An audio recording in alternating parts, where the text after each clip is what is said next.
all, welcome to my channel Learn and Fun with Neha. I hope you all are doing great. See, अभी annual filing का peak season है तो मैंने सोचा कि चलो उसी टॉपिक से रिलेटेड एक वीडियो बनाए। तो आज की वीडियो का हमारा टॉपिक है comparison between form MGT7 and form MGT7A। Form MGT7 तो सभी को पता है कि like this is annual form, इसी में हम हर साल क्या करते हैं, एनुअल फाइलिंग करते हैं। But what is form MGT7A, how it is different from form MGT7A, किस कंपनी को MGT7 फाइल करना है और किस कंपनी को MGT7 फाइल करना है। तो आज ये सब हम जानेंगे इस वीडियो में, तो वीडियो के एंड तक बने रहिए। और हम लोग एक्चुअल फॉर्म का कंपैरिजन भी करेंगे इस वीडियो में कि how the form MGT7A is different from form MGT7। सो ये फॉर्म MGT7A कब इंट्रोड्यूस किया है? Ministry of corporate affairs MCA ने 5 मार्च 2021 को उन्होंने अमेंडमेंट लेकर आया, companies management and administration amendment rules 21 के थ्रू। कब? 5 मार्च 2021 को। उसमें उन्होंने क्या किया, जो क्या सब्सटीट्यूट किया, MCA सब्सटीट्यूटेड सब rule 1 of rule 11 of companies management and administration rules. तो ये जो अमेंडमेंट लेकर आया उन्होंने, इसके अंदर क्या किया, सब रूल 1 ऑफ रूल 11 क्या किया, सब्सटीट्यूट किया। सब्सटीट्यूट किया मतलब पहले सपोज वहां पर ABC था, now they have substituted it with XYZ, तो इसको हम बोलते हैं सब्सटीट्यूट करना। पहले कुछ और था, बाद में उन्होंने वो पहला वाला हटाकर उसके अंदर कुछ न्यू दूसरा इंसर्ट किया। सो क्या था वो, क्या सब्सटीट्यूट किया है, क्या था ओल्ड, क्या था न्यू, आइए देखते। ओल्ड रूल क्या बोलता है, ओल्ड सब रूल 1 क्या बोलता था, every company needs to prepare its annual return in form MGT7। ये तो हम सभी को पता है कि हर कंपनी को क्या करना था, इस एनुअल रिटर्न किसमें प्रिपेयर करना है, फॉर्म MGT7 में। बट न्यू रूल क्या बोलता है, every company shall file its annual return in form MGT7 except, हर कंपनी को फाइल तो करना है लेकिन किसके अलावा, 1% company and small company. 1% company और स्मॉल कंपनी को छोड़कर बाकी सब कंपनीज किसमें फाइल करेंगी एनुअल रिटर्न, MGT7 में। Now what about 1% company and small company, so उसका रिटर्न किसमें जाएगा, form number MGT7A। 1% company and small company shall file annual return from the financial year 2021 onwards in form number MGT7A। so इस साल की जो भी annual filing रहेगी for the financial year 2021, if your company is a small company या फिर 1% company है, तो आपको किस फॉर्म में एनुअल रिटर्न फाइल करना है, MGT7A, ना कि form MGT7। It won't accept, ठीक है।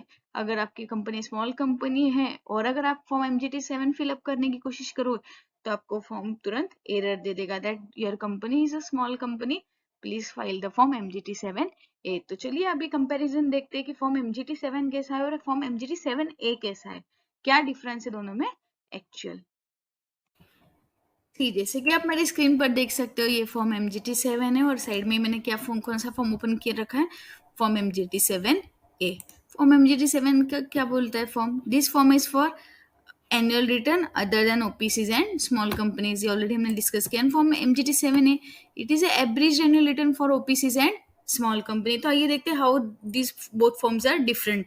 क्या डेटा है जो स्मॉल कंपनी एंड OPCs को एप्लीकेबल नहीं है, which is applicable to other company. See registration and other details, ये वाला कॉलम तो दोनों के अंदर भी सेम है, ये डिटेल्स ऑलमोस्ट सेम है। यहाँ पर इस पॉइंट में ये पूछता है whether the shares are listed on stock exchange, मतलब लाइक बेसिकली उनका इंटेंशन है कि whether the company is listed company और नॉट। वेयर एज MGT7 में वो क्या पूछता है कि whether the form is filed for OPC या small company. Then principal business activity of the company is as same as form MGT7। Then form MGT7 पूछता है particulars of holding subsidiary and associate companies including joint venture. But when it comes to 7 है तो ये सिर्फ किसके बारे में पूछता है, पर्टिकुलर्स ऑफ एसोसिएट कंपनी। यहाँ पर आपने ऑब्जर्व किया होगा तो joint holding company and subsidiary company का इन्फो मांगा है क्या, नहीं मांगा है, because it is difficult for a small company to have a holding company या subsidiary company. Again this is not applicable to OPC. If you are filing this form for OPC तो आपको ये वाला क्लॉज भी applicable है क्या, नहीं है। देन आगे शेयर कैपिटल का डिटेल्स भी एज इट इज दोनों फॉर्म्स का मोर ओवर सेम है। शेयर ट्रांसफर डिटेल्स भी दोनों भी इसमें आपको देना है, डिबेंचर्स का डिटेल्स भी आपको दोनों के इसमें देना है। Then turnover and net worth of the company, ये भी आपको देना है। Then number of promoters, members, debenture holders, ये भी आपको फॉर्म MGT 7 में भी एज इट इज देना है, जो मैंने अभी आपको बताया। ठीक है, यहाँ तक पूरा सेम है। अब उसके बाद में फॉर्म MGT 7 कौन सी डिटेल्स पूछता है कंपनी की? Details of directors and KMP।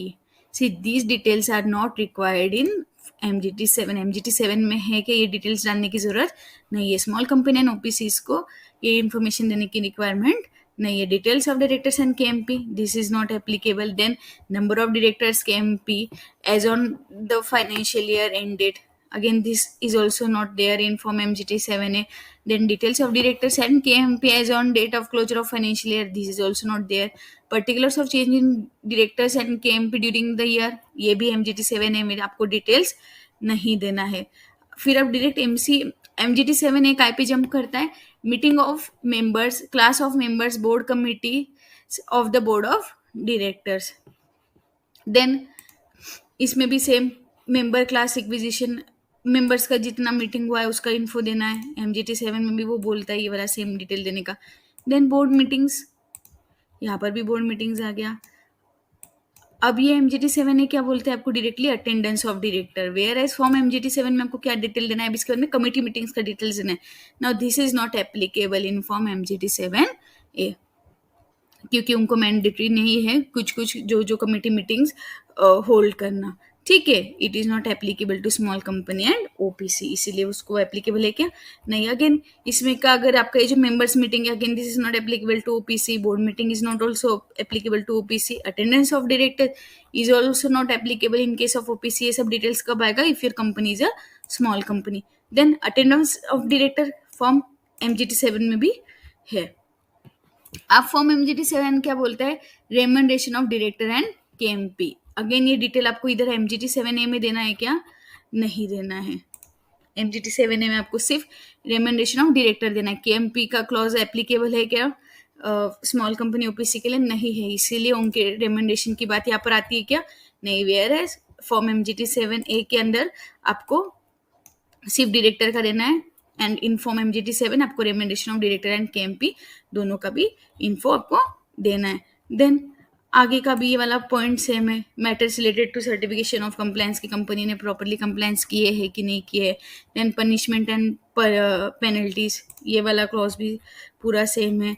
Then आपको MGT 7 पूछता है आपने list of share holders attach किए कि नहीं, डिबेंचर होल्डर्स का लिस्ट अटैच किया है कि नहीं।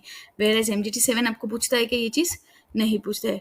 फिर इसके ऊपर डायरेक्टली डायरेक्टर का क्या आ जाता है? डिक्लेरेशन आ जाता है। और अगर कंपनी लिस्टेड कंपनी है तो उसका ये कंप्लायंस का भी उसको यहाँ पर डेटा डालना है। MGT 7 अटैच किया है नहीं है, किया है, किस प्रैक्टिसिंग कंपनी सेक्रेटरी के थ्रू वो सर्टिफाई किया है। तो this details is to be given if your company is a listed company. अगर लिस्टेड कंपनी नहीं है, नॉर्मल कंपनी है other than small and OPC, तो आपको ये डिटेल देने की भी जरूरत नहीं है। देन यहाँ पर भी डिक्लेरेशन आ जाता है बोर्ड ऑफ डायरेक्टर का, यहाँ पर भी डिक्लेरेशन आ जाता है। ठीक है, सी यहाँ पर बोर्ड का declaration is sufficient to certify this form. इसको फर्दर सर्टिफिकेशन की जरूरत है क्या? लाइक इसको कंपनी सेक्रेटरी का सर्टिफिकेशन चाहिए कि अगर कंपनी का खुद ही कंपनी में पोस्ट पर है वो company secretary full time employment में, तो he can sign this form. और अगर कंपनी प्रैक्टिसिंग कंपनी सेक्रेटरी से साइन कर रहे हो तो it has to be either signed by the company secretary of the company या फिर company secretary in practice, which is not required in case of form MGT 7A। यहाँ पर क्या है? सिर्फ डायरेक्टर का साइन इज सफिशिएंट। तो इसको सर्टिफिकेशन का रिक्वायरमेंट है क्या? नहीं है। MGT 7 को सर्टिफिकेशन लगता है of company secretary in practice. Then attachments में क्या डिफरेंस है? यहाँ पर आपको MGT 7 क्या पूछता है? लिस्ट ऑफ शेयर होल्डर्स आपको अटैच करना है। Approval letter of extension of AGM, अगर आपने AGM के लिए एक्सटेंशन अप्लाई किया है तो then it ask for list of directors की कंपनी की लिस्ट, क्योंकि उन्होंने ऊपर वो डेटा लिया था कि जो MGT 7 में हम डाल रहे थे कि कितने डायरेक्टर्स है एज ऑन दिस डेट, कुछ चेंज हुआ है कि ड्यूरिंग द ईयर, पूरा डिटेल्स हम MGT 7 में दे रहे थे, बट दिस इस फॉर्म में हमने डाला था क्या? नहीं। इसलिए हमको यहाँ पर क्या करना है? लिस्ट ऑफ डायरेक्टर्स अटैच करना है। वेयर एज यहाँ पर क्या क्या अटैचमेंट चाहिए आपके MGT 7 में? List of share holders, list then debenture holders, approval letter of for extension of AGM, a copy of MGT 8 and optional attachments if any. So this is the difference between form MGT 7A and MGT7। I hope आपको ये समझ में आया हो। अगर आपको ये video अच्छी लगी तो please do share with your friends, do refer to your friend जिनको ये वीडियो मेरी यूजफुल लगेगी, and just do subscribe to my channel. फिर मिलेंगे नेक्स्ट वीडियो में।